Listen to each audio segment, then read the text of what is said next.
لا إله إلا الله وحده لا شريك له وأشهد أن محمدا عبده ورسوله يا أيها الذين آمنوا اتقوا الله حق تقاته ولا تموتن إلا وأنتم مسلمون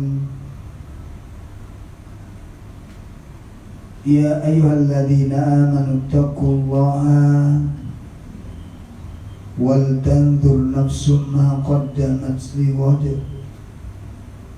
واتقوا الله إن الله خبير بما تعملون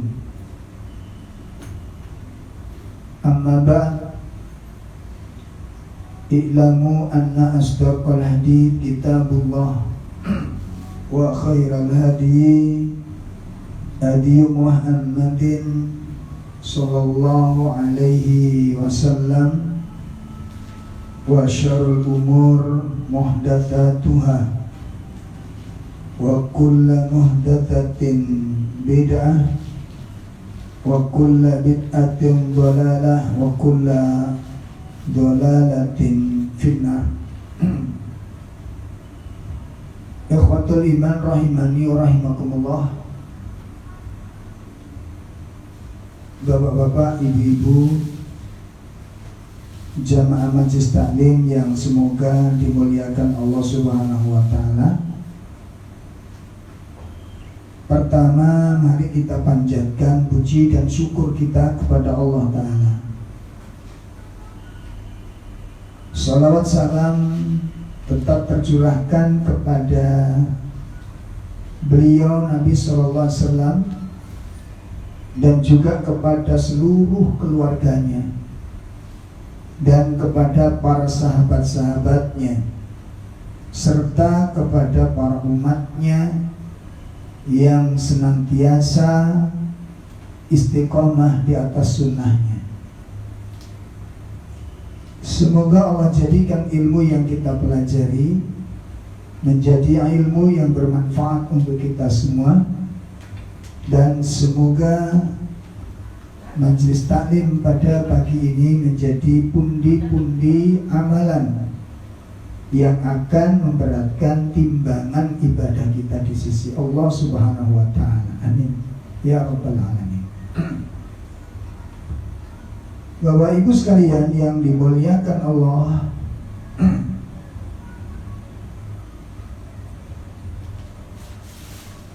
materi pagi ini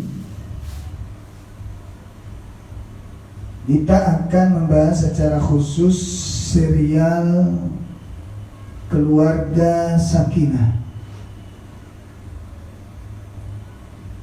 dari beberapa permintaan para jamaah tentang pentingnya persoalan yang harus diperhatikan baik kepada kaum muslimin yang sudah menikah dan saudara-saudari yang akan melangsungkan pernikahan sebagai bahan evaluasi sekaligus sebagai bekal untuk menjalankan dan memperjalankan rumah tangga ini. Jamaah sekalian yang dimuliakan Allah,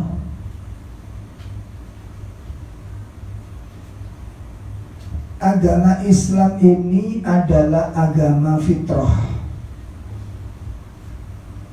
dan manusia diciptakan oleh Allah sesuai dengan fitrah ini.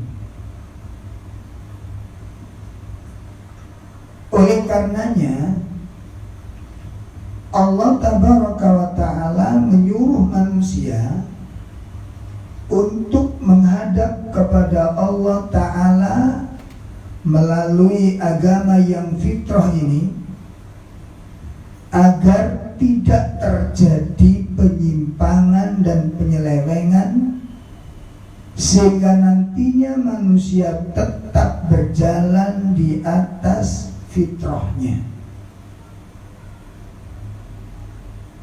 Nah, pernikahan itu adalah bagian dari fitrah manusia.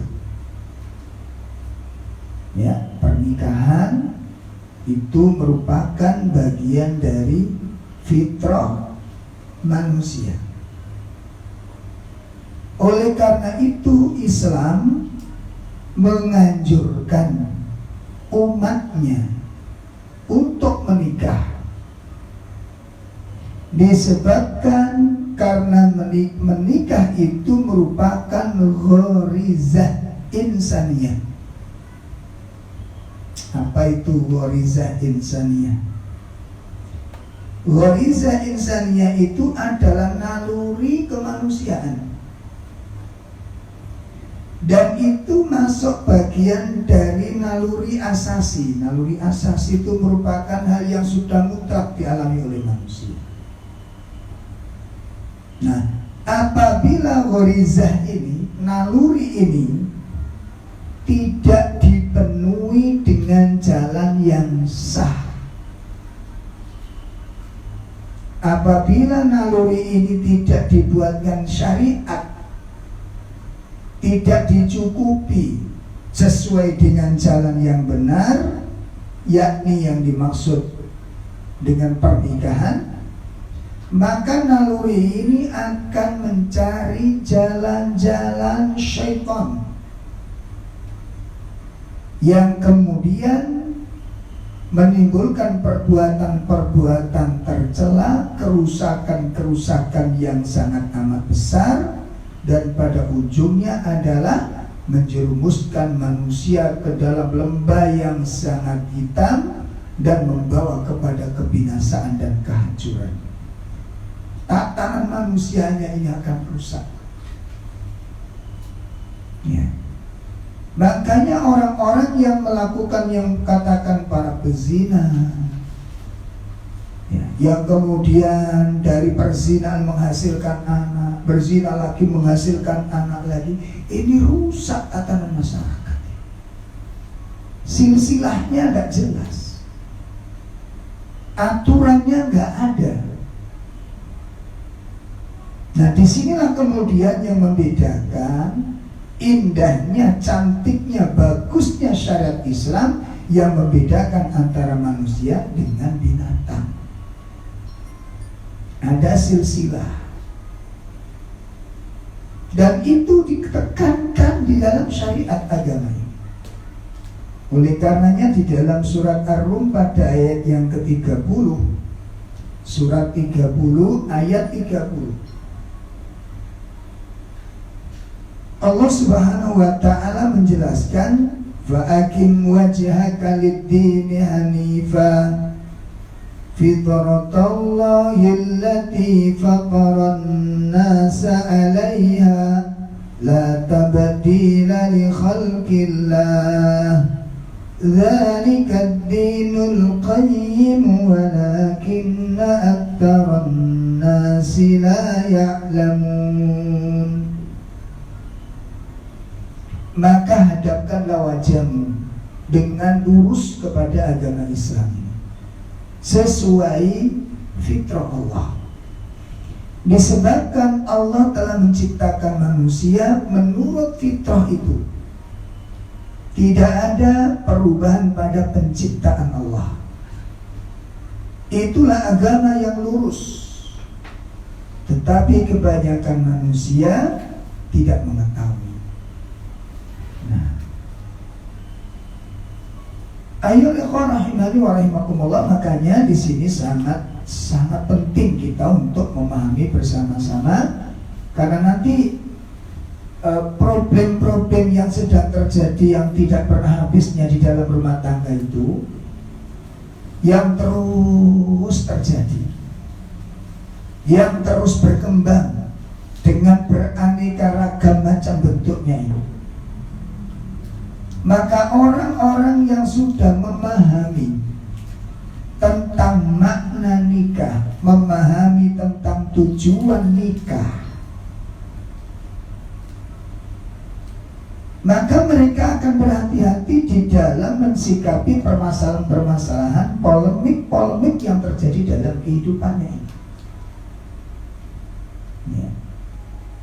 Mereka sangat hati-hati di dalam mensikapi persoalan-persoalan problematika dalam kehidupan rumah tangga mereka.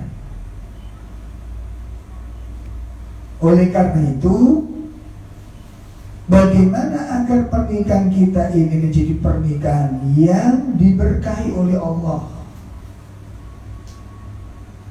Dan bagaimana rumah tangga yang kita bina, rumah tangga yang kita bangun, rumah tangga yang kita bentuk, itu akan menjadi jembatan yang akan mengantarkan kita menuju surganya Allah Subhanahu wa Ta'ala.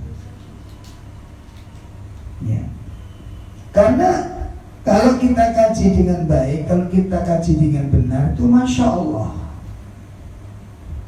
di dalam ladang yang namanya rumah tangga itu full yang namanya amal soleh.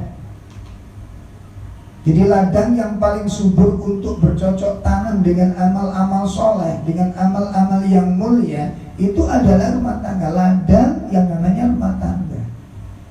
Karena rumah tangga itu merupakan ladang kebaikan, ladang untuk beramal soleh.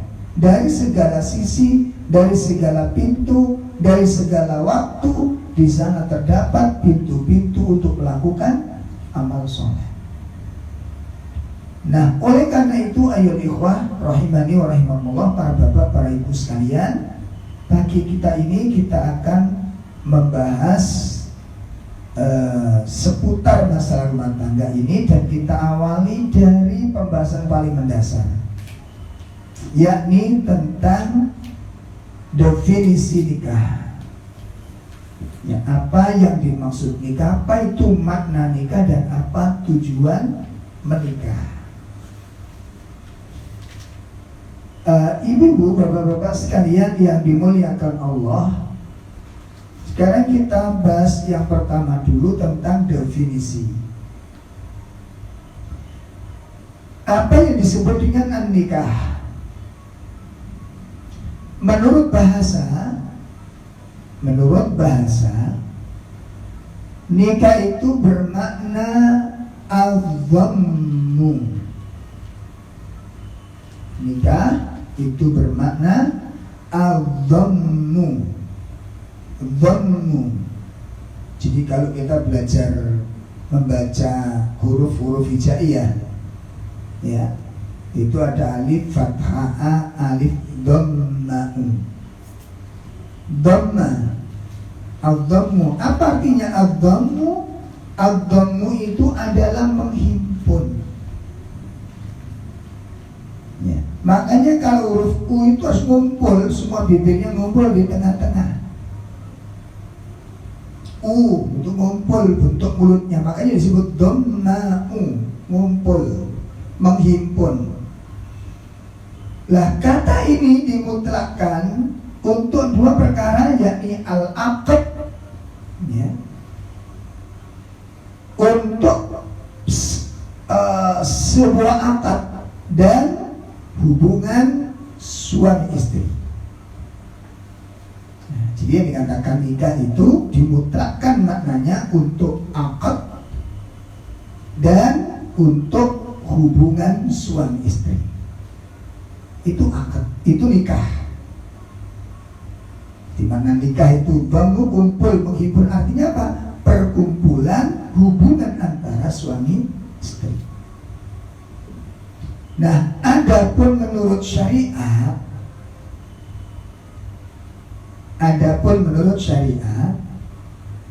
Imam Ibnu Qudamah rahimahullah ta'ala berkata,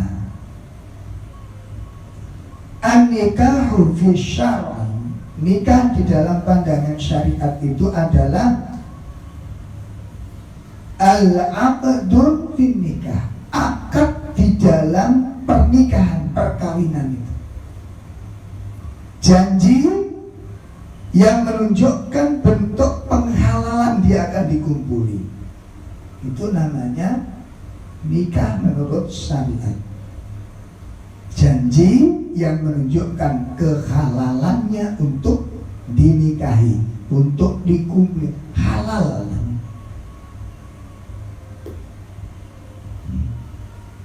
Subhanallah. Ini makna akad, makna nikah menurut syariat. Sehingga ketika kata nikah itu diucapkan secara mutlak, ya, jika kata nikah diucapkan secara mutlak, maka kata ini bisa bermakna tentang satu dalil yang menunjukkan penghalalan atas pernikahan tersebut.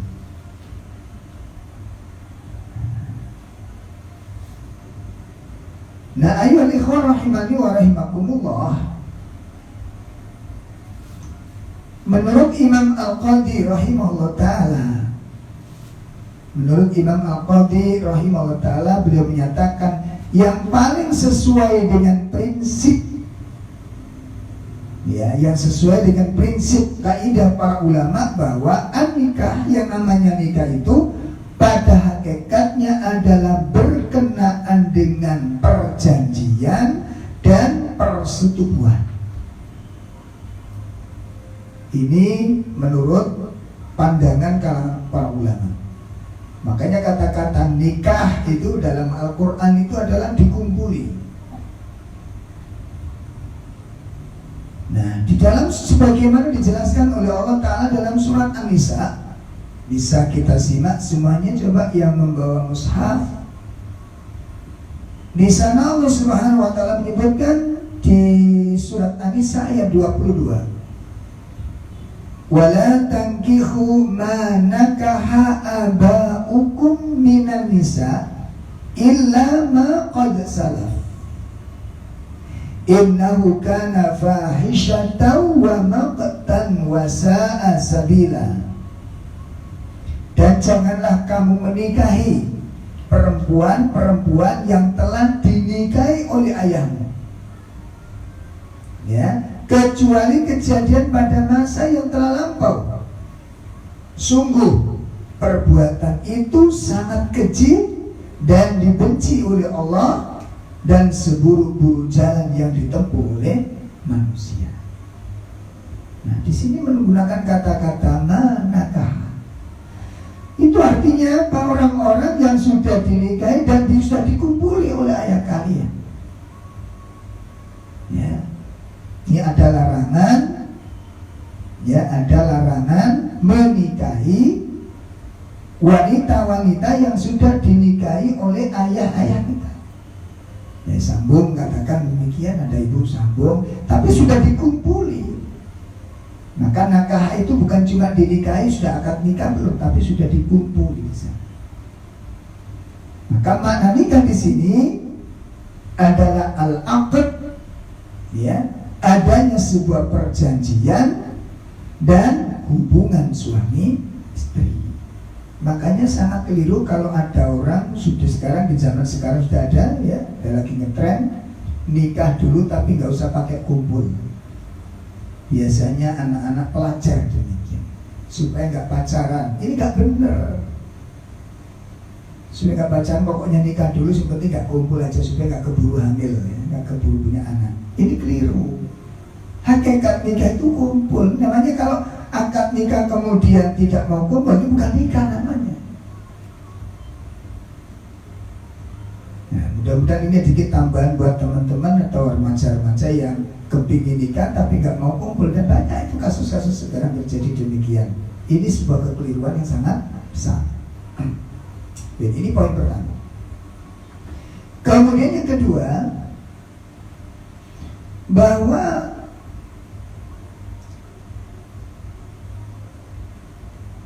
Islam memberikan penghargaan terhadap ikatan pernikahan ini dengan penghargaan yang sangat tinggi sekali.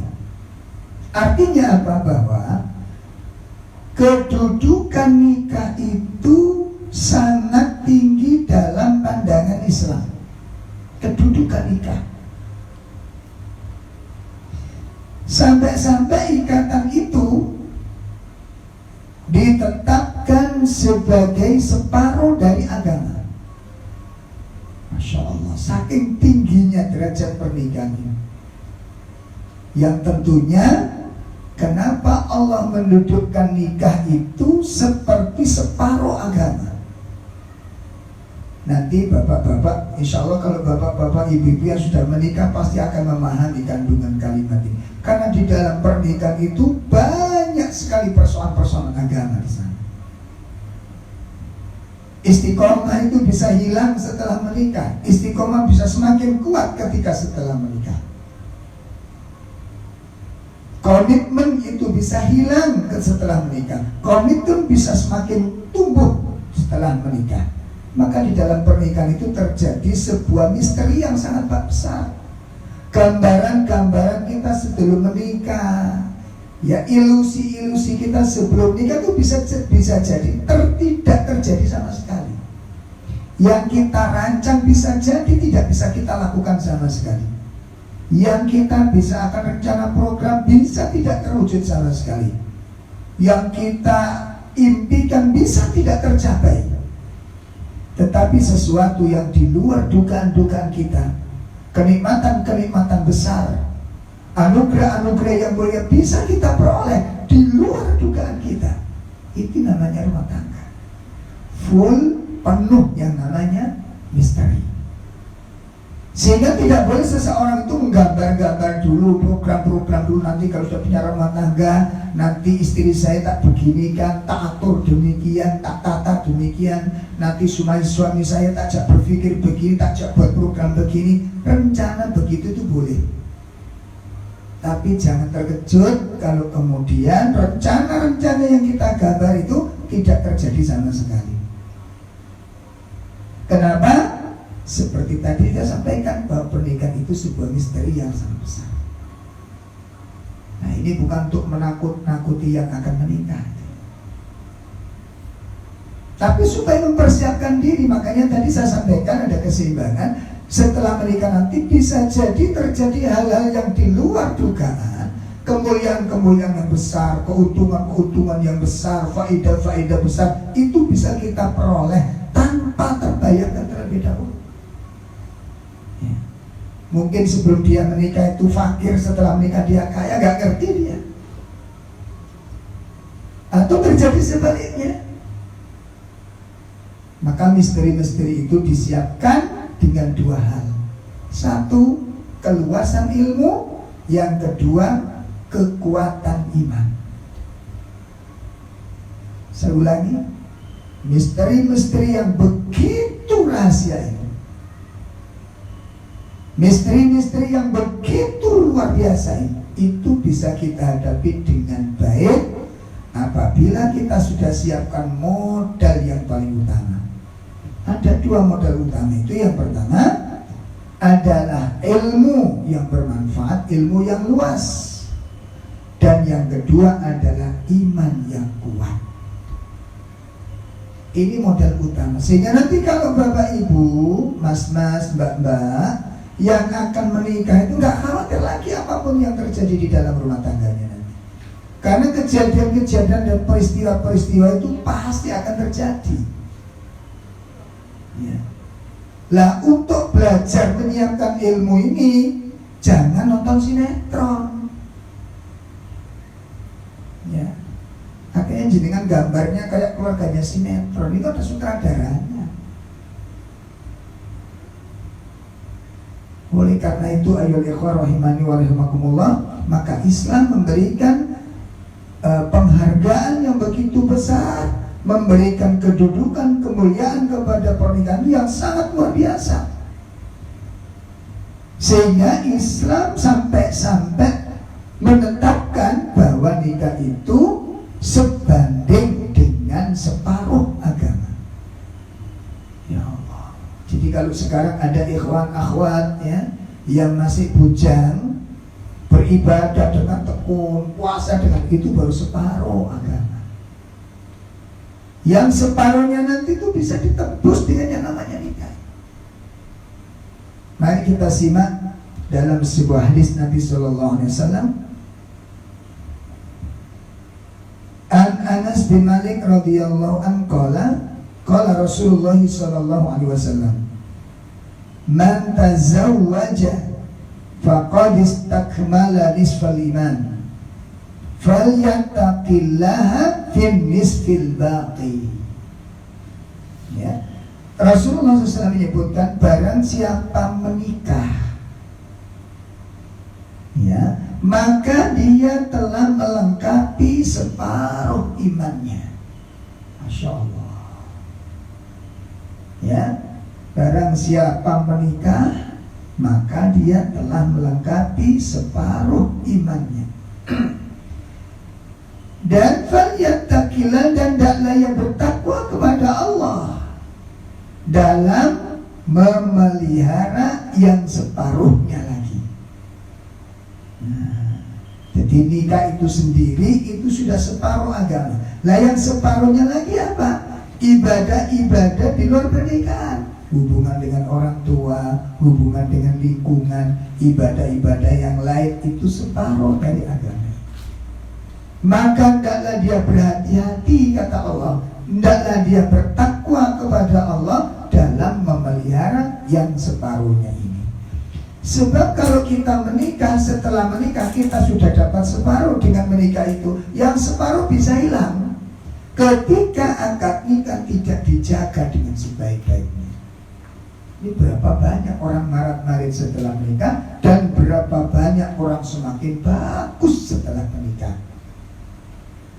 Tinggal makanya tadi saya katakan, siapkan ilmu, siapkan iman. Siapkan ilmu, siapkan iman. Hadis ini diriwayatkan oleh Imam At-Tabrani. Kemudian dalam hadis yang lain Rasulullah SAW menyebutkan, diperhatikan dengan baik, man razaqallahu imra'atan sholihan. Masya Allah.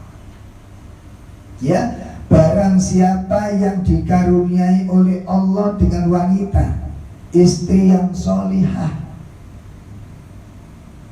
Ya, barang siapa dikaruniai oleh Allah istri yang sholihah, maka faqad a'anahu Allahu ala syatri dinihi, sungguh Allah telah membantunya untuk melaksanakan separuh agamanya. Saya ulangi, barang siapa yang dikaruniai oleh Allah istri atau wanita yang sholihah, maka berarti Allah sungguh telah membantunya untuk melaksanakan separuh agamanya. Ya. Falyattaqillaha fi syatritani, maka hendaklah ia bertakwa kepada Allah dalam menjaga separuhnya lagi. Jamaah sekalian, sebagaimana tadi disebutkan, nikah itu sudah separuh agama. Nah, yang separuhnya itu amal-amal yang lain tadi, seperti sholat kita, sedekah kita, ziarah kita, berbuat ihsan kita kepada manusia, itu yang separuh.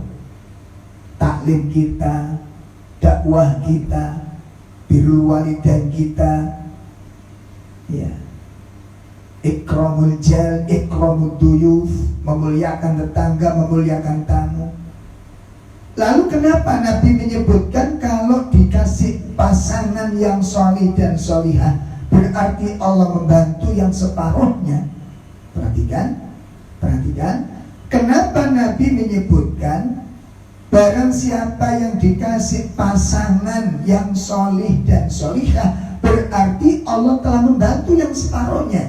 Karena pasangan yang sholih dan sholihah menjadi bagian terpenting terselesaikan ujian-ujian yang lain.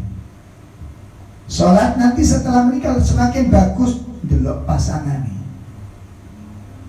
Ngaji setelah menikah semakin bagus, delok pasangannya. Hubungan dengan orang tua sangat bagus setelah menikah, delok pasangannya. Ini yang dimaksud. Bantu tetangga, bantu teman, bantu saudara, delok pasangannya. Nek pasangan itu wong soleh, nek pasangan itu wong solihah, tidak mungkin menghalangi pasangannya menolong saudaranya, tidak mungkin. Tapi kan tidak sedikit itu terjadi. Setelah menikah dengan saudara sudah putus. Kenapa? Karena pasangannya nggak mengizinkan. Ini yang dimaksud kenapa kita butuh pasangan yang soleh. Nggak angger ganteng, nggak angger rayu, nggak angger suke. Suke itu durung mesti sok gelem bantu dulure. Ya, pasangan kaya belum tentu mengizinkan pasangannya untuk membantu orang tuanya. Tapi kalau soleh itu jelas. Suami yang soleh akan menganjurkan istrinya untuk menghubungi orang tuanya sehingga tidak terputus. Suami yang soleh akan menyuruh istrinya memperhatikan saudara-saudarinya, kerabat-kerabat dari pihak istri, cari kerabat-kerabat yang miskin. Ini yang dimaksud menyempurnakan. Dan pasangan yang soleh itu akan membantu pasangannya untuk memudahkan taat kepada Allah. Begitu juga istri yang solihah akan mendorong suaminya. Coba perhatikan ibu mertua, coba lihat bapak mertua, lihat saudara ipar, lihat kerabat, pasti akan mendorong. Sekarang ini banyak orang tua itu menangis, meratap, menderita setelah pernikahan anaknya. Kenapa? Setelah melakukan pernikahan, suaminya, istrinya ada yang mengatakan melarang pasangannya ini untuk berkomunikasi dengan keluarganya. Kan rusak kalau demikian. Makanya kalau orang soleh tidak mungkin begitu. Lah itu nanti terjawab ya ikhwah. Kalau awal-awal nikah itu gak kelihatan. Soleh itu kayak gak penting, tapi begitu nanti sudah menginjak usia pernikahan 1 tahun, 2 tahun, malah terasa betul pengertian, pemahaman itu dibutuhkan. Soal fisik, karir itu nanti kalau berumah tangga gak dibutuhkan.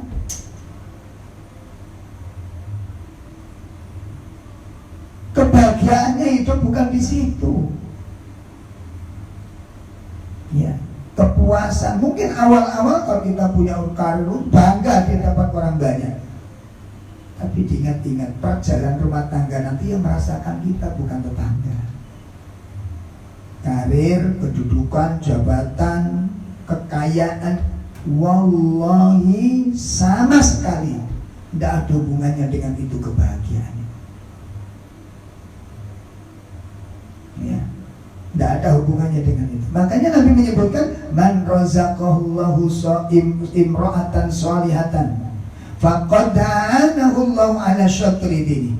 Barang siapa yang dikaruniai oleh Allah dengan wanita atau istri yang sholihah, sebaliknya juga demikian. Barang siapa yang dikasih suami yang sholih, maka berarti Allah telah membantunya untuk melaksanakan separuh agamanya. Suami yang salih akan menyuruh istrinya untuk taat kepada Allah, taat pada orang tuanya. Ibadah istrinya akan diperhatikan, jangan sampai keteteran. Sholat malamnya harus dijaga, sholat duhanya dijaga, sholat fardunya dijaga, sholat rawatibnya dijaga, puasa dijaga. Supaya ini bisa terlaksana, sementara kita tahu pekerjaan rumah dikerjakan istri, maka supaya istrinya bisa taat kepada Allah dengan baik, suami akan membantu pekerjaan istri. Itu maksudnya. Sempurna agamanya ini karena pasangan yang solih dan solihah. Kita bisa mengambil pelajaran yang sangat dahsyat dari keluarga Nabiullah Ibrahim alaihissalatu wassalam, yang mana Allah anugerahkan beliau istri yang Masya Allah, imam as-salihat, pemimpinnya wanita-wanita salihah, bisa bercermin kepada Hajar ketakwaannya, ketawaduannya, kepatuhannya, kesabarannya, ketawakalannya. Belajar sama wanita yang namanya Hajar. Nabiullah Ibrahim alaihissalam bisa dengan mudah menjalankan perintah-perintah Allah itu. Nabi Ibrahim bisa menjalankan tugas-tugas yang sangat amat berat. Itu tidak lain disebabkan bantuan dari istrinya. Salah satu nikmat yang Allah berikan kepada Nabi Ibrahim alaihissalam.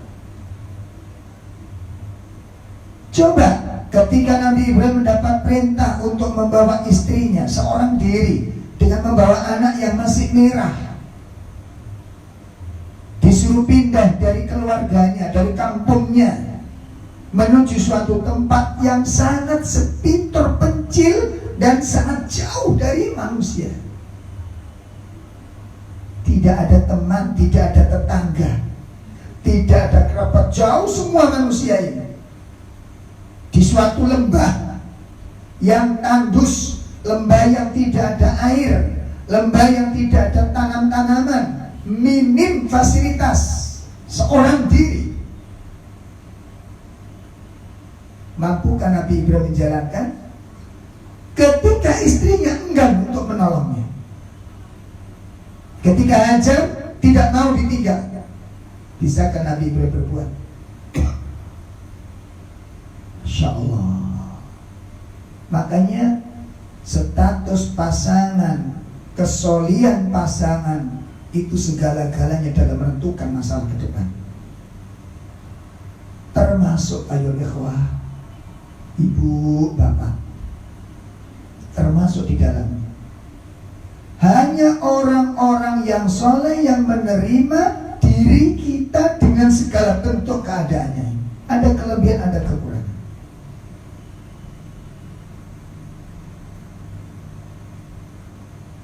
Masya Allah. Mau menerima kekurangan, itu tidak lain adalah orang yang soleh. Nah, makanya kenapa nanti rahasia itu sangat terkait. Di antaranya istikharah. Kenapa kok istikharah? Karena kita minta tolong kepada Allah untuk melihat dan memilihkan orang yang baik menurut Allah. Menurut kita lihat baik, kita lihat cocok, kita lepas. Ke depan belum tentu dia baik, karena kita nggak bisa melihat masa depan. Dijak ngomong suatu persoalan nyambung. Awal-awal orang pernikahan itu kan begitu. Kenapa kok mau menikah? Karena dia lihat kok cocok, ngomong itu seimbang, isok ngimbangi, isok nyambung. Yang satu kenapa kemarin kok nggak jadi? Karena nggak nyambung. Itu kan perasaan kita. Begitu setelah menikah berubah, yang jadi, yang dipilih, yang dikagumi katanya yang cocok maret-maret, yang kemarin kata nggak cocok malah bagus, kan? Kadung tipe uang gantune nemen. Ya Allah, ruang muno be ikawinan ruang muno. Itu terjadi banyak.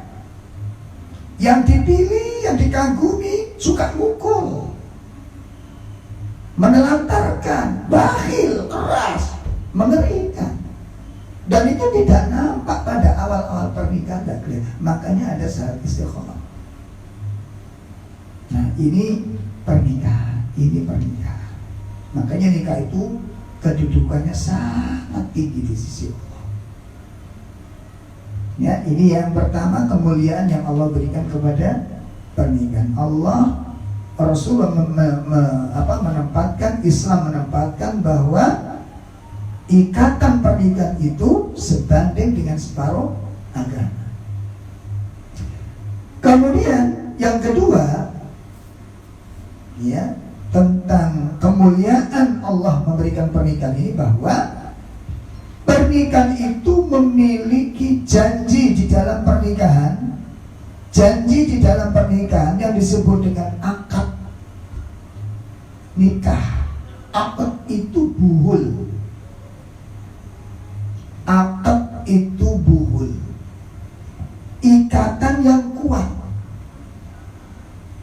Itu disebut aqdun, janji. Ya, dan Allah menempatkan aqdun nikah, perjanjian di dalam nikah itu merupakan misaqon ghalidho. Allah menamakan misaqon ghalidho, perjanjian yang sangat dahsyat. Dan di dalam Al-Quran Allah menggunakan istilah misaqon ghalidho itu pada 3 tempat. Ya, Allah menempatkan menggunakan istilah misaqon ghalidho itu pada 3 tempat, 3 peristiwa. Yang pertama, Allah menggunakan istilah misaqon ghalidho, perjanjian yang sangat dahsyat itu, ya, ikatan yang sangat kuat, perjanjian yang sangat kuat itu pada peristiwa nikah. Sebagaimana disebutkan oleh Allah Ta'ala di dalam surah An-Nisa ayat 21. Wa kaifa ta'khudunahu wa qad afda ba'dukum ila ba'din wa akhadna minkum mitsaqan ghalidha. Dan bagaimana kamu akan mengambilnya kembali, padahal kamu telah bergaul satu sama lain sebagai suami istri, dan mereka istri-istrimu telah mengambil perjanjian yang kuat, ikatan pernikahan dari kamu. Ya. Jadi perjanjian antara suami istri pada saat pernikahan ada kalanya dipegang oleh wali. Lalu wali mengambil persaksian dan disaksikan oleh beberapa persaksian untuk menyaksikan akad nikah ini. Itu bukan persoalan sederhana. Dengan jabatan antum yang kemudian si ikhwan mengatakan qabiltu, si bapak mengatakan, ya, aku nikahkan kamu, aku kawinkan kamu dengan putriku yang bernama si fulan binti si fulan dengan mas kawin sekian, dibayar kontan. Lalu antum si ikhwan mengatakan qabiltu nikah, aku terima nikahnya. Ini perjanjian yang sangat dahsyat. Dari ucapan aku nikahkan langsung disambut, aku terima nikah ini, aku terima nikah ini. Dengan persyaratan tersebut dibayar kontan selesai. Itu merubah hukum, ayo ikhwah, merubah segala-galanya. Hukum berubah, maksiat menjadi taat, ya, kekejian berubah menjadi kesucian, kemungkaran bisa bernilai ibadah. Ini perubahan yang sangat luar biasa. Yang haram menjadi halal. Kecintaan yang asalnya maksiat itu bisa menjadi sebuah ketaatan. Perbuatan keji dari hubungan laki perempuan yang tidak ada ikatan ini perbuatan keji, fahisah, menjadi suatu ibadah. Akibat dari qabiltu nikah, aku terima janji. Maka sejak itu hukum berjalan. Laki-laki tidak lagi bujang, dia sudah menjadi memiliki tanggung jawab. Si wanita tidak seenaknya saja keluar rumah, harus pamit pada orang yang sudah mengambil janji dari keluarganya ini. Misaqon ghalidho. Ini pertama, kalimat yang digunakan oleh Allah untuk menentukan dan menetapkan sebuah perjanjian yang besar, karena merubah hukum. Yang kedua, peristiwa yang Allah menggunakan kalimat misaqon ghalidho adalah ketika Allah mengambil perjanjian dengan orang-orang Bani Israel. Ya, Allah mengambil perjanjian dengan orang-orang Bani Israel agar mereka bersedia mengambil kitab Taurat dengan sekuat-kuatnya, dengan sebenar-benarnya. Dan pada saat itu Allah angkat gunung Tur di atas mereka. Kalau mereka tidak mau mengambil Taurat, gunung itu akan dijatuhkan. Tapi kalau mau, gunung itu akan diletakkan di tempatnya kembali. Artinya mereka selamat. Perjanjian itu disebut Mitsaqun Ghalidh, perjanjian yang sangat besar. Disebutkan oleh Allah Ta'ala di dalam surah An-Nisa pada ayat 154. Allah Subhanahu wa taala berfirman, "A'udzubillahi minasyaitonir rajim. Wa rafa'na fawqahumut tura bimitsaqihim wa qulna lahum udkhulul bab wa qulna lahum udkhulul bab sujjadan wa qulna lahum la ta'du fis sabti wa akhadna minhum mitsaqan ghalidha." Dan kami angkat gunung Sinai, ya, di atas mereka untuk menguatkan perjanjian mereka. Dan kami perintahkan kepada mereka, masukilah pintu gerbang Baitul Maqdis itu sambil bersujud. Dan kami perintahkan pula kepada mereka, janganlah kamu melanggar perjanjian peraturan mengenai hari Sabtu. Dan kami telah mengambil dari mereka perjanjian yang kukuh. Diambil sebuah perjanjian di atas ancaman, ditekan, dipaksa untuk mengambil Taurat itu. Sebab kalau mereka mengambil, mereka akan selamat. Tapi kalau mereka meninggalkan Taurat, mereka akan hancur. Jalan hidupnya tidak terarah. Perjanjian yang besar untuk sebuah keselamatan yang menentukan nasib suatu kaum disebutkan oleh Allah Mitsaqun Ghalidh, perjanjian yang sangat besar. Ini peristiwa yang kedua Allah menggunakan kalimat Mitsaqun Ghalidh. Berarti dari dua kasus ini, kedudukan perjanjian dalam nikah itu sederajat dengan besarnya perjanjian yang Allah ambil dari orang-orang Bani Israel. Sangat mulia.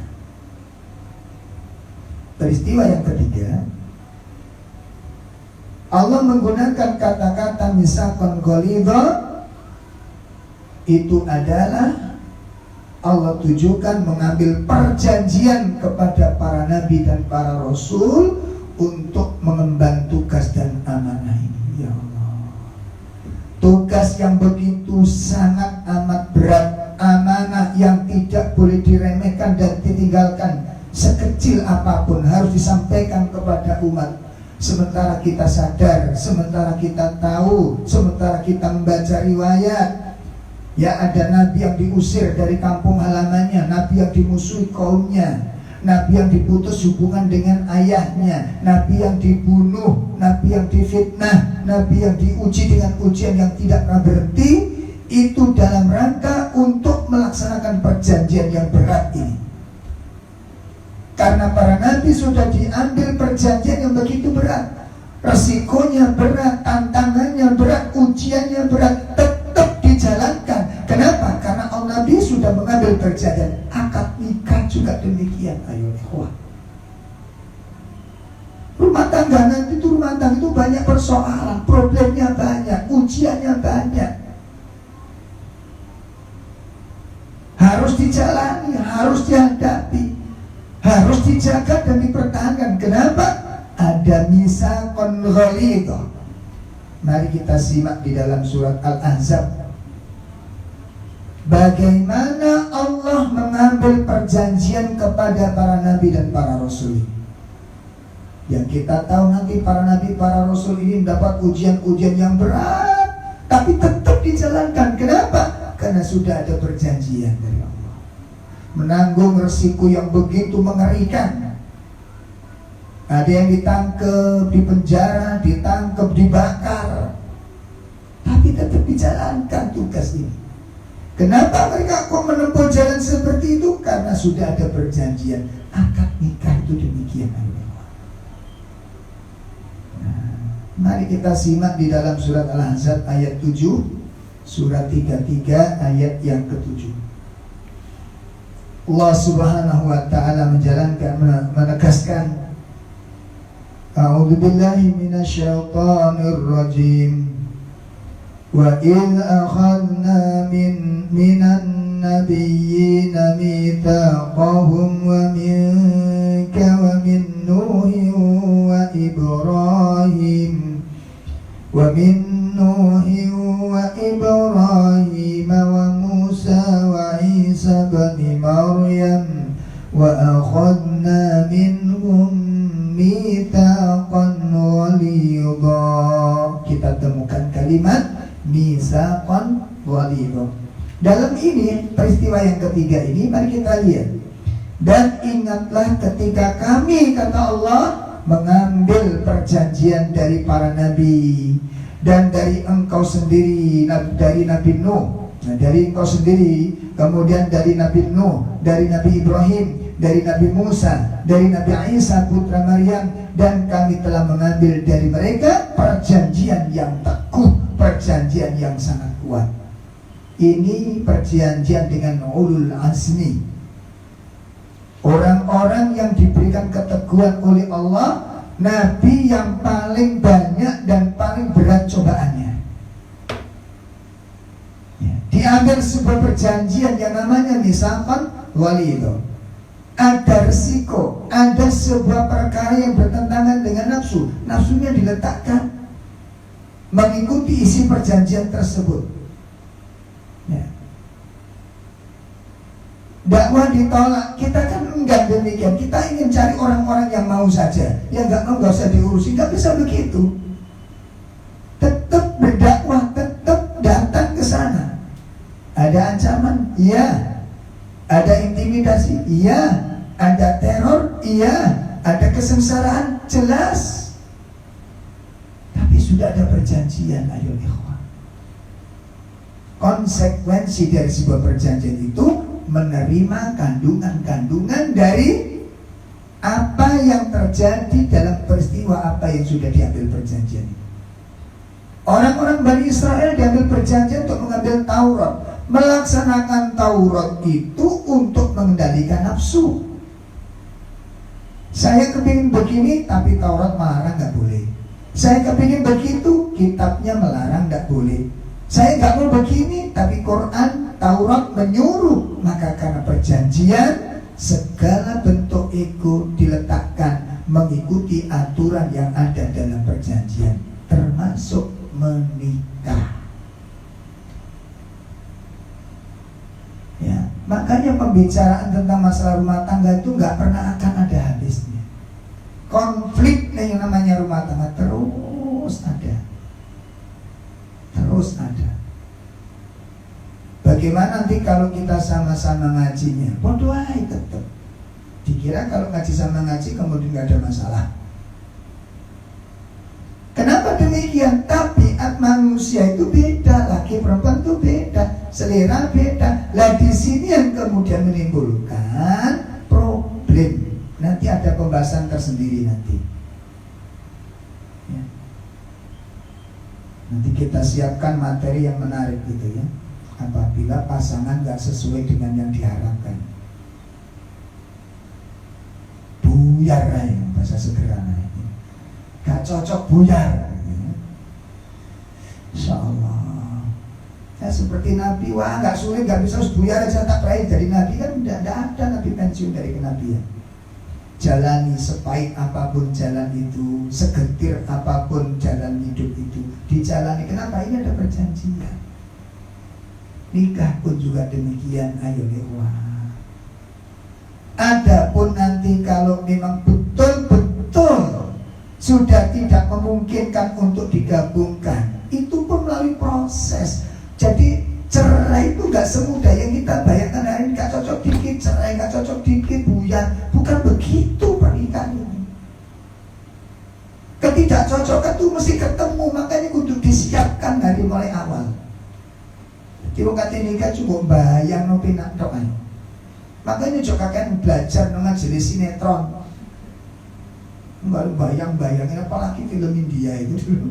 Wes kita terus kabeh gak karu-karuan. Sak sing nonton akhirnya ngeluh bisa. Belajar kepada Al-Qur'an. Dan itu ilmu nyata. Nanti kalau kita cocokkan, kelengar kita. Sehingga yang paling mendasar sekarang itu adalah, makanya tadi saya sampaikan apa, yang paling mendasar adalah bekali diri dengan ilmu yang seluas-luasnya. Yang kedua, bekali iman dengan sedalam-dalamnya. Beban itu jadi mudah nanti. Kesulitan berubah menjadi kemudahan. Musibah berubah menjadi kenikmatan. Ketika sesuatu kita olah dengan dua bekal utama, ilmu dan iman. Masalah rumit itu bukan bisa jadi karena masalahnya, tetapi karena keterbatasan ilmu kita melihat satu masalah. Ya. Semakin sempit kita memiliki ilmu, semakin sulit kita menghadapi masalah. Jadi kesulitan masalah itu tergantung dari khazanah keilmuan kita, kekayaan ilmu yang kita miliki. Semakin banyak ilmu yang kita pelajari, semakin luas cakrawala kita, semakin dalam iman kita. Tidak ada persoalan yang rumit ketika dihadapkan orang kepada orang yang punya ilmu.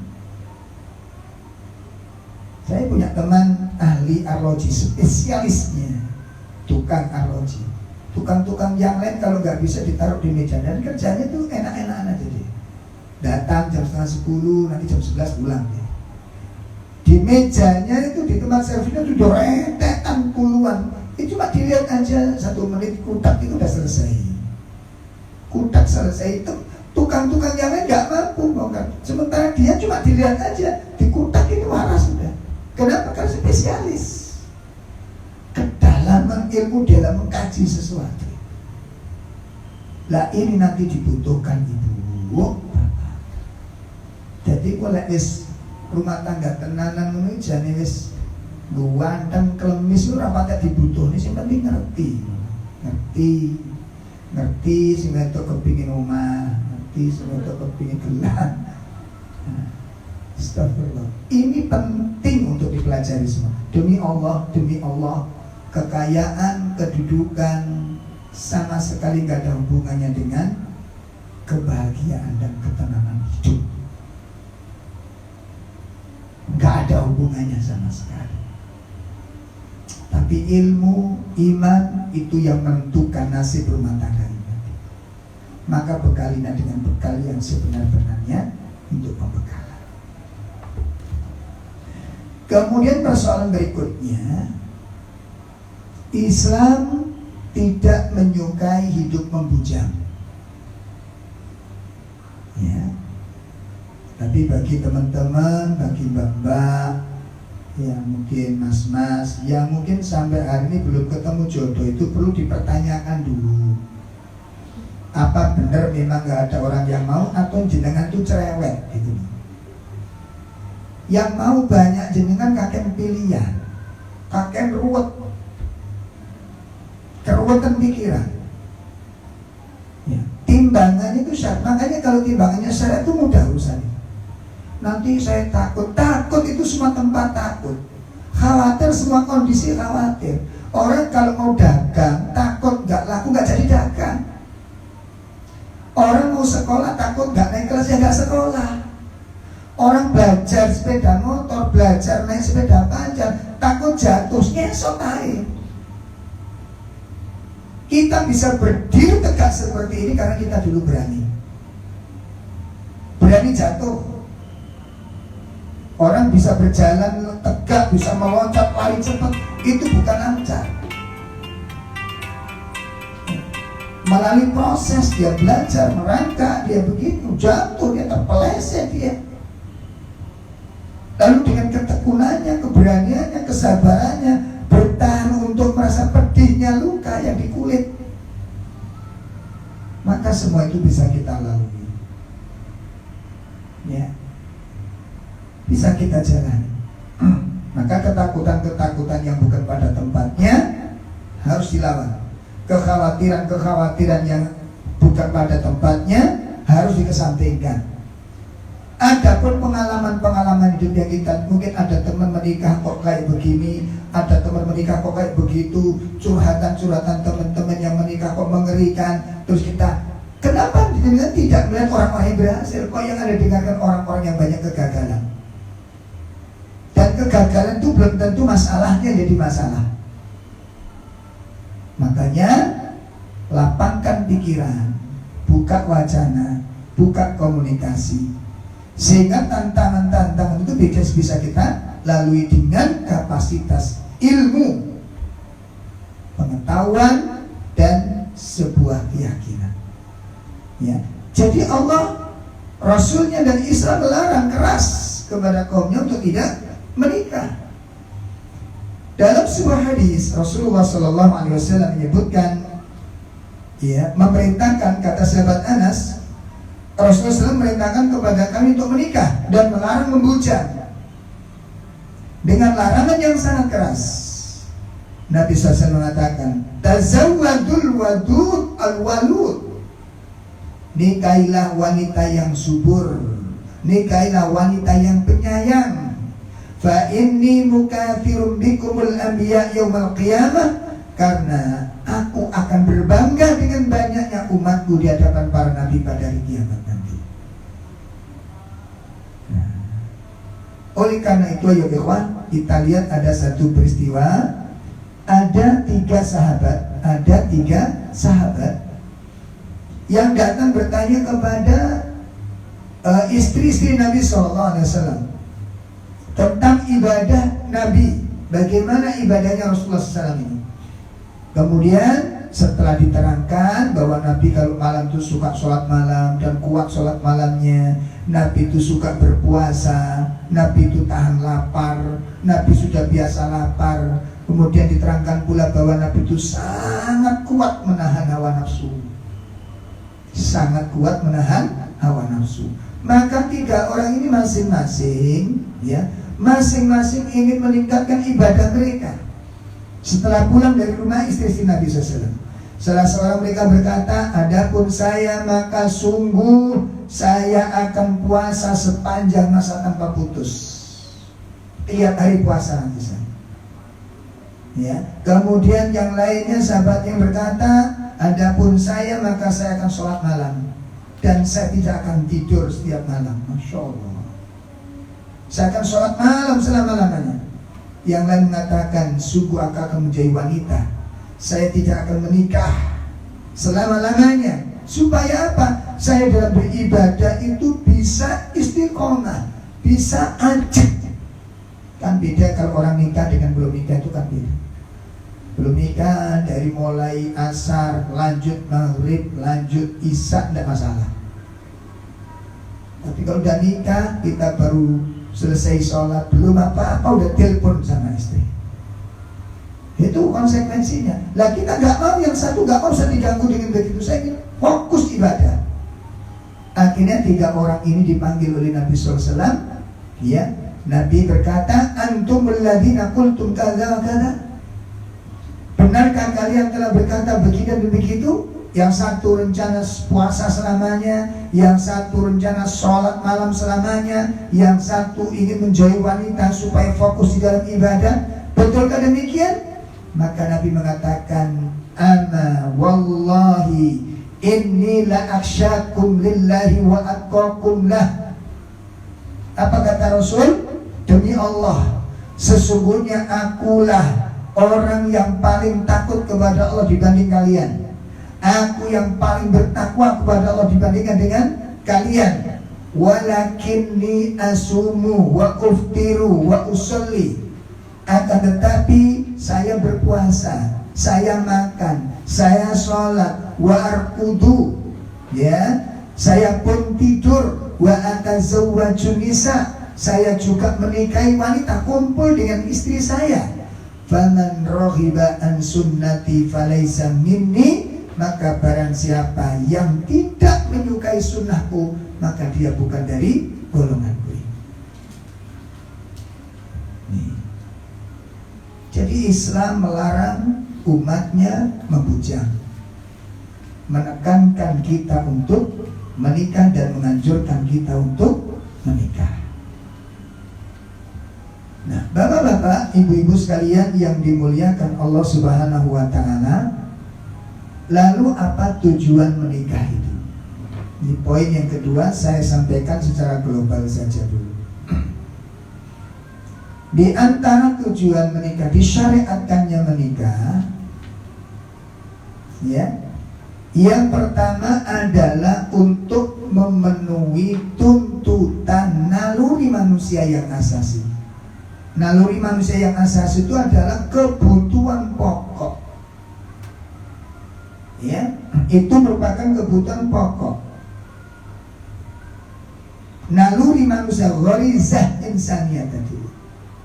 Karena Allah menciptakan manusia ini dalam satu sisi kelebihan dan sisi kelemahan, sehingga dalam kehidupan ini tidak bisa dijalani hanya seorang laki-laki saja sendirian. Dia akan mengalami kehampaan, mengalami kegersangan, mengalami kelainan, mengalami kerusakan, kegoncangan. Maka dibutuhkan sebuah pasangan untuk mengendalikan ini semua. Laki-laki butuh wanita dan wanita butuh laki-laki. Itu asasi. Itu hal yang paling mendasar dalam kehidupan ini. Ya. Maka pernikahan adalah bagian fitrah manusia, di mana laki-laki membutuhkan wanita dan sebaliknya wanita juga membutuhkan laki-laki. Maka jalan yang mulia, jalan yang sah untuk memenuhi kebutuhan asasi tersebut tidak lain adalah aqdun nikah, melalui jenjang pernikahan. Ya. Kita lihat orang-orang yang menafikan syariat ini, ya, mereka mencela pernikahan, mereka menghujat pernikahan, tapi lihat gaya hidup mereka itu. Ya. Untuk memenuhi naluri kemanusiaan tadi itu, gharizah insaniyah tadi itu, dengan cara-cara yang tidak pakai syariat, dengan cara-cara yang kotor, dengan cara-cara yang menjijikkan, ya, seperti cara orang-orang sekarang ini. Karena mereka tidak mau dengan syariat, pernikahan hanya menyiksa kebebasan, pernikahan hanya menyiksa batin dan hak manusia. Ini perkataan orang yang paling batil, dan gaya hidupnya kita apa lebih terhormat demikian? Apa bedanya dengan kambing, ayam? Ya. Ayam itu kalau mau kumpul nggak pakai cari penghulu dulu, nggak cari keluarganya siapa si gadis ayam cantik itu, keluarganya siapa dia, anaknya siapa, mana orangnya, rumahnya, nggak cari, nggak butuh. Mau di tempat itu dia jalankan. Apa gaya seperti ini yang dibanggakan oleh orang-orang kafir? Apa gaya seperti ini yang kemudian dilulukan, dipuji? Di mana kemuliaannya? Wanita tidak ada artinya sama sekali demikian. Masya Allah. Ya, jadi mereka menempuh dengan cara-cara yang menjijikkan, kumpul kebo, pelacur, berzina, lesbi, homo, dan lain-lainnya. Islam tidak demikian. Ini yang pertama untuk memenuhi kebutuhan naluri manusia. Ya benar. Ya, sehingga memperolehnya dengan cara yang terhormat. Makanya wanita di dalam Islam mulia. Suara-suara yang lantang sekarang dilulukan oleh wanita-wanita barat yang menyatakan emansipasi wanita, itu ingin mereka supaya mereka tersesat itu ada temennya gitu. Mereka ingin supaya ketika mereka rusak itu ada orang yang menemaninya. Mereka nggak ingin rusak sendirian, karena mereka sadar sebagai wanita nggak ada nilainya di mata laki-laki. Islam tidak demikian. Wanita itu mulia dalam pandangan Islam. Wanita sangat terhormat dalam pandangan Islam. Melihat tanpa ada kepentingan yang penting dan berani menanggung menahan hawa nafsunya, maka tidak boleh memandang berlebihan. Memandang saja, saking mahalnya nilai seorang wanita. Saking mahalnya nilai seorang wanita, saking tingginya kedudukan derajat seorang wanita. nyentuh tanpa ada alasan yang syar'i, haram hukumnya. Ya Allah, mulia sekali wanita dalam pandangan Islam. Kalau menginginkan untuk mendapatkan dia harus mendatangi orang tuanya. Harus orang tuanya, bukan tetangganya, bukan Pak RT-nya, orang tuanya. Datang ke sana untuk perkenalan dulu, dilihat dulu, cocok apa enggak, dilanjut apa enggak. Ini hak dari mereka. Setelah selesai oke, dilanjut, namanya khitbah. Makanya nanti ada proses-proses pernikahan, bagaimana cara-cara pernikahan yang syar'i. Nanti akan kita bahas pada pembahasan berikutnya. Ini tujuan yang pertama, memenuhi tuntutan naluri manusia yang asasi, tapi dengan cara yang sangat terhormat. Ya. Yang kedua adalah untuk apa? Untuk membentengi akhlak yang mulia dan menundukkan syahwat dan pandangan secara liar. Ini tujuannya. Ya. Jadi salah satu tujuan utama, sasaran utama disyariatkan pernikahan dalam Islam itu adalah untuk membentengi akhlak, supaya kita ketika punya aset ada tempat yang halal, ada tempat yang terpuji, ada tempat yang sangat mulia untuk menyalurkan syahwat ini. Dan itu dalam rangka menjaga, membentengi martabat manusia dari perbuatan kotor, menjaga diri dari perbuatan keji yang dapat merendahkan, yang dapat merusak martabat manusia yang mulia dan luhur ini. Ya. Saya melihat, Masya Allah, dalam kehidupan sebagian besar anak-anak bebas yang menamakan dirinya grup pang atau anak-anak jalanan itu, Masya Allah, ayol ikhwah. Jadi ada anak itu perempuan satu, itu suaminya banyak. Anaknya ini anaknya siapa coba? Ayo coba anaknya siapa? Anaknya wong akeh, irungi niru Bambang, lambene niru Edi, dase niru Paijo. Coba statusnya bagaimana ini? Mengerikan. Jadi wanita itu seperti na'udzubillah min syarrillah. Buruk, tercela sekali, murah sekali. Ya Allah. Makanya ayam itu telurnya kan hasilnya anaknya itu macam-macam. Ada yang blorok, ada yang ngorek. Astagfirullah. Loh bapak oke? Silsilah dia nanti. Nggak ada silsilah mereka ini. Apa kita akan mengikuti jejak para binatang ini? Ya. Astagfirullahaladzim. Ini ikhwan, ini mulia. Makanya kita sangat terhormat di dalam Islam ini. Bersyukur para wanita, bersyukur para wanita. Nah, kemudian Islam itu memandang bahwa pernikahan dan pembentukan keluarga itu sebagai sarana efektif untuk memelihara generasi berikutnya ini, pemuda dan pemudi dari kerusakan ini, keluarga, dan melindungi masyarakat dari kekacauan. Coba sekarang kalau nggak ada syariat nikah itu gimana? Nggak ada surat kakak ini keluarga Islam. Saya nggak bisa bayangkan seperti bonbin itu. Iya, gimana tidak? Astagfirullah, nggak bisa bayangin. Maka alhamdulillah kita bersyukur kepada Allah Tabaraka wa Ta'ala. Allah mengenalkan kita Islam, Allah mengenalkan kita kepada syariat, Allah menuntut kita kepada sunnah ini, Masya Allah. Oh itu ibu itu, oh istrinya bapak ini, nggak berani oleh-oleh sudah.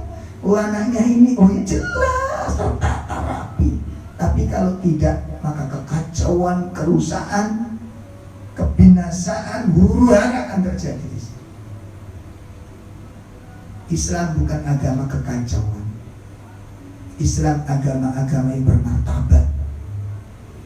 Nanti ada yang kritik agama yang kenapa Islam kasihan nanti ada poligami. Kita lihat agama-agama yang lain sampai Tuhan itu punya istri itu 12.000.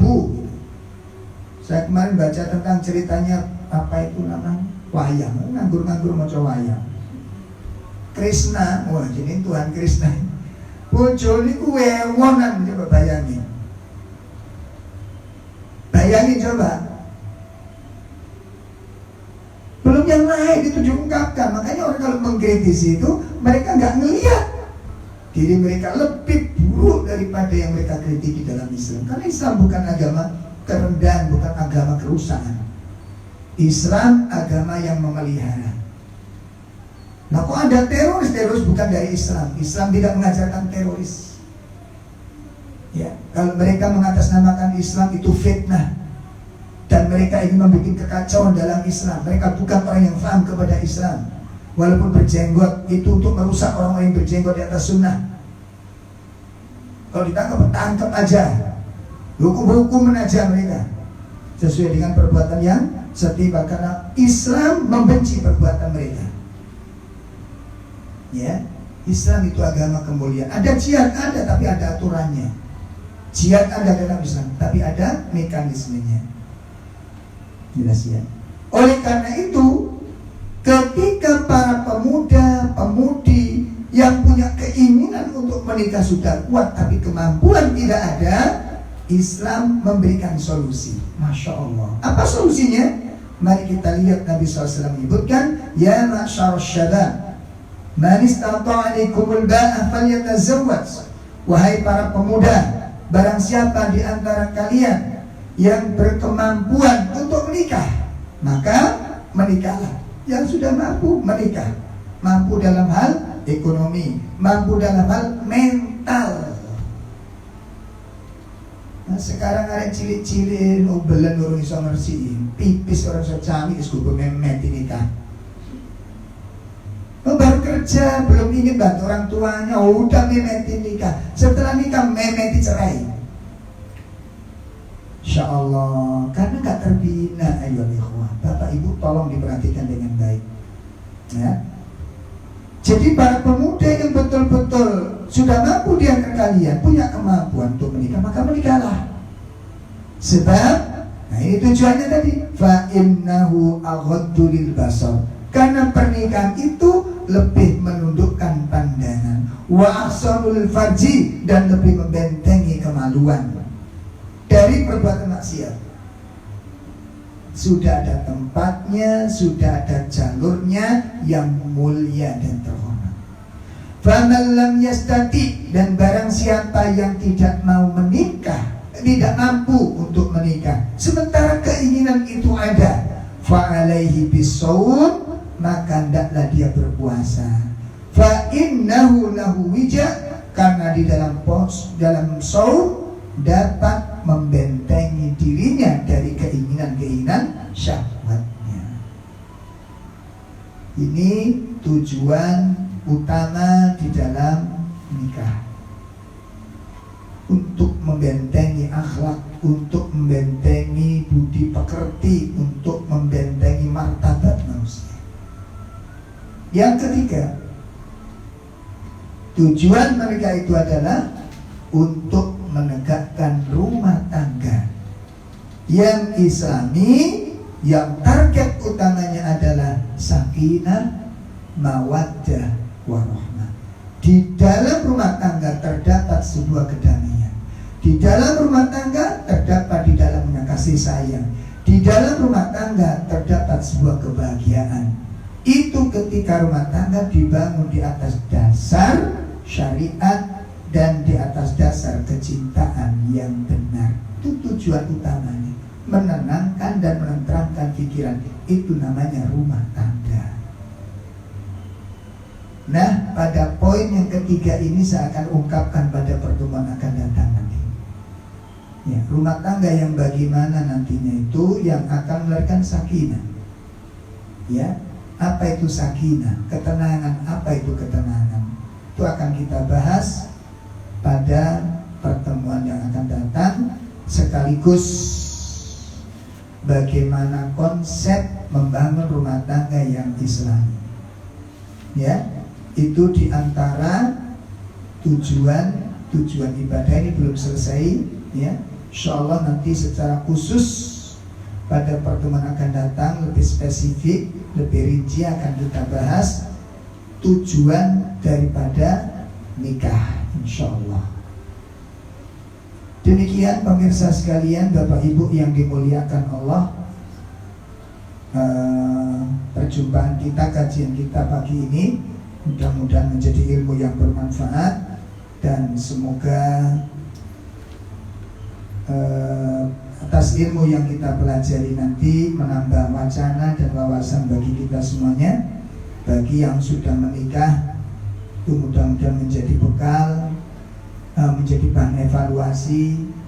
Kalau guyonannya teman-teman mungkin akan nikah lagi, bisa jadikan bekal bagi yang tidak punya pasangan. Nah, bagi yang belum, ini bisa dijadikan pembekalan diri untuk mempersiapkan diri pada sebaik-baiknya. Kurang lebih mohon maaf, kita akhiri dengan kafaratul majlis. Subhanakallahumma bihamdika asyhadu an la ilaha illa anta astaghfiruka wa atubu ilaik. Assalamualaikum warahmatullahi wabarakatuh.